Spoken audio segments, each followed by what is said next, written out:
effort. Yeah, they're a tough matchup. First half, they really hurt us in our switching. They just got they're good at that. They just get good matchups and hurt us inside and then driving the ball. But second half, our guys did a much better job defensively, and then we hit some shots. So we'll take it. We're gonna keep surviving and advancing at this point.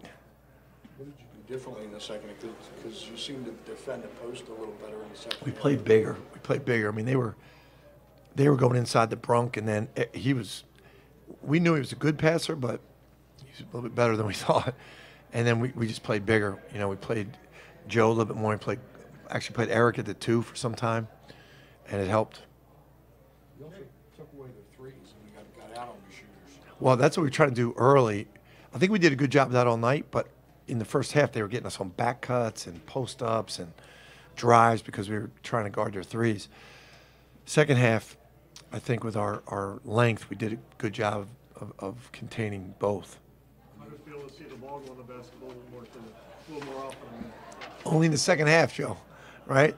Well, you maintain your last 12 in the first half. Did we really? Yeah. Oh, I don't take that. See, I always tell them I count on you for that. It didn't feel like it. Let me say that. Second half, it felt like we were making shots, but that's it. If you play good defense, eventually you're going to get some easy looks. I thought we got out in transition a little bit because we got good stops, and the shots you get in transition are always more open than the ones you get in your half-court offense. How about the way that Phil Booth and Eric Pascal played in their last game here at the Wells Fargo? Yeah, I was happy for them, man. I was really proud of their effort Wednesday night, not making shots and doing all the little things defensively, rebounding, making free throws, assists. And it was nice for them today to be able to, like as Joe said, see the ball go through the basket in their last game here and have a good team effort and not have to be the guys doing all the dirty work and not getting any shots that go in the basket. Jay, in that second half, did you feel it was one of the more complete efforts on both ends of the floor? I do. We're just a work in progress, man. We shouldn't be at this point, but we are. So I can't, part of that's on us as a coaching staff, but we just are. But I think we're going in a good direction. I really do. I like how we're playing right now. Are there lineup changes a game-by-game thing? Because, just situational? Because you're taking different guys in and out. We're just Demir's starting to come on and play better. Jermaine's playing better. Like, they're more experienced guys, and they have good length. If we can get Cole Swider back, I think that would help. Joe Cremo's, this is the first time we've ever coached a graduate transfer. He's really, I think, the last 3-4 games, really playing like he understands, like he's been in the program, knows what we do. So I'm really happy for him, but I'm happy for us. He's been really – I thought he was great today defensively. Jay, it seems like Jermaine had that big game, obviously. He did good defensively, but, why can't you get that one-third guy who's going to do it game after game after game?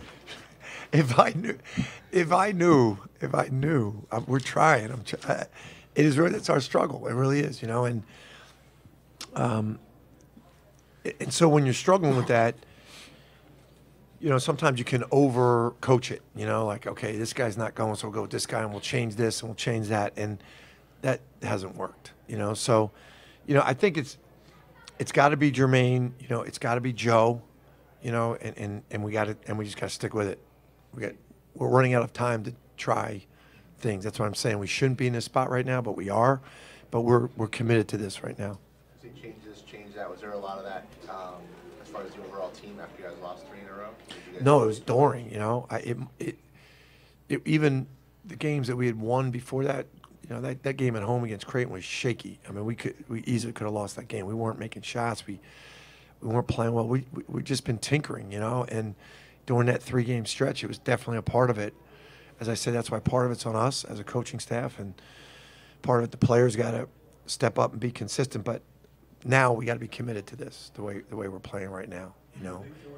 Marquette, Butler, the first 10, 15 minutes, were they doing something, or were you guys just not playing? They were really taking advantage of our aggressive defense with getting post-ups, getting back cuts, and getting straight line drives. We were trying to guard the three-point shooters, and they were they were really exploiting it, and and that hurt us. And against them at times you're gonna have trouble scoring because they're a good defensive team, but it was more so on the offensive, on the defensive end early in the first half. We couldn't stop them. Phil, how do you feel to get the offense going, especially the way how you played late in the game? We just got a rhythm. We got a lot of stops on second half, so it got a chance for us to get in transition, get some easy looks and easy baskets, and we started to play off that. So what changed defensively in the second half? Was it just, being more aggressive, or? I think it was team defense, like chemistry talking, guys were communicating very well second half. Just trying to be a step ahead of what they were doing, trying to have an idea what they were doing, and trying to communicate as well as we could defensively and try to play hard together. Jerry, you get the week off pretty much this week. What's the schedule looking like? How many days are you going to get these guys off? Yeah, we've not been in this situation before, so we're gonna go real light tomorrow. Not even. Basically, tomorrow's day off. We're gonna just do physical rehab. That's it. No basketball, and then light practice Monday, off Tuesday, and then get back to work Wednesday. So I hope we got a lot of games here back to back, and in a short period of time, I think our guys have handled it really well.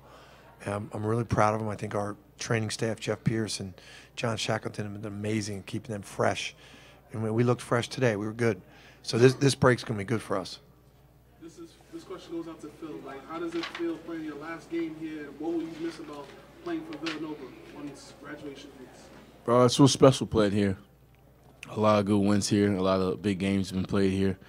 It's been so much. It's crazy. It's the last time playing Wells Fargo. It's just going to be very special, and will mean a lot to me when I'm done playing here. Coach, how tough is it playing Butler every time you got to play them? They're a tough matchup. They're very intelligent as a team. They're very well coached, very disciplined. So, and that's what you saw in the first half. They're going to find your weakness. They're going to find what you're taking away, and they're going to exploit it, and they did. And in the second half, we did a much better job of kind of disguising what we were trying to take away, so they couldn't pick it apart. Sorry. What can we expect from the Wildcats next week against Seton Hall? I hope an even better team than you saw today. I hope that week of practice, rest and practice can really make us more efficient. I think we're getting better, and I think we can get a lot better. So you were kind of doing it all in all areas of the game. What was kind of working well for you on the offensive and defensive end? Just continuous practice of our concepts, and as we continue to build habits within the team, it just kind of makes the offense more effective. So that's what I think it was. Jay, how has Jermaine Samuels looked the last two games? He's just we just got a lot of young guys that are coming into their own, and like Sadiq, and Jermaine didn't get all the experiences that Sadiq is getting this year. He didn't get it last year. He's kind of going through. They're kind of going through it together. So I think we can get a lot better. Same with Demir. Demir didn't play a lot last year, so they're all going through it, and they're getting better. And you can see they're playing like much more experienced players, and they're very valuable to us. Phil, you talked earlier about getting easier baskets in transition, but in the half court, you guys were making more shots too. What was working for you guys? We're just getting the rhythm offensively, playing off one another. Like Coach just said, we still have a young team. We're still learning how to play well together. So I think that's just what happened today. Jay, Val was saying that when their shots weren't going down, it sort of hit them and they weren't as aggressive on defense. Is that something you find that you had to deal with and have Yeah. Yeah, that's young teams, It happened to us in that 3-game stretch. Obviously, we weren't making shots, but it really affected our defense. And that's something that, experienced, intelligent players understand it can't happen, and experienced teams understand that. I think we learned a good lesson. That's what was great about the Marquette game. We really weren't making shots, but it didn't affect our defensive intensity. And I was really pleased with that. And in the first half, too, we didn't make shots, and we weren't great, but we weren't poor defensively. You talked about going big, but it seemed like when you were down 9 in the first half, you went small, and it kind of seemed like It did. that got you going, Jay. It did. You know, that's where we do have some options. We do have some inconsistencies, you know. So we're not a finely tuned machine yet, but we're trying, and we got to make. You know, we've made some decisions here on how we're going to go forward. We're going to stick with it till the end of the season. I mean, really now you only have 3 games guaranteed to you, right? You have one more regular season, you got one Big East tournament game, and hopefully one postseason tournament game. That's the only thing you got guaranteed. So the tinkering has to end. Any other questions? Thank you, guys. Thank you.